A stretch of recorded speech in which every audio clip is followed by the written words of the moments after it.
ਇਨਸਾਨ ਜਿਸ ਵੇਲੇ ਦੁਨੀਆ ਤੋਂ ਜਾਂਦਾ ਹੈ ਨਾ, ਉਸ ਵੇਲੇ ਉਹਦੇ ਜਨਾਜ਼ੇ ਤੇ ਉਹ ਲੋਕ ਵੀ ਇਕੱਠੇ ਹੋਏ ਹੁੰਦੇ ਨੇ ਜਿਨ੍ਹਾਂ ਉਹਨੂੰ ਕਦੇ ਜ਼ਿੰਦਗੀ 'ਚ ਪੁੱਛਿਆ ਹੀ ਨਹੀਂ।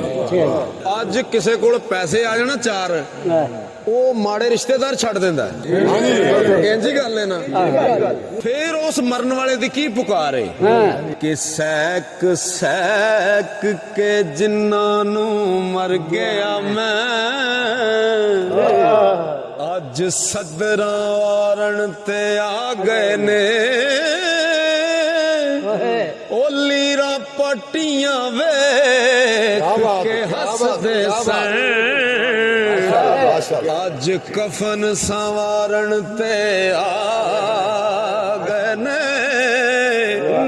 ਫੜੀ ਬਾਨਾ ਵਿੱਚ ਮੁਸੀਬਤਾਂ ਦੇ,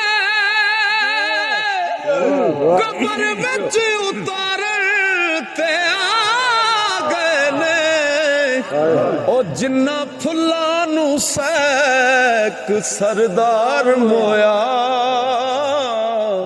ਕਬਰ ਉੱਤੇ ਖਲਾਰਨ ਤੇ ਆ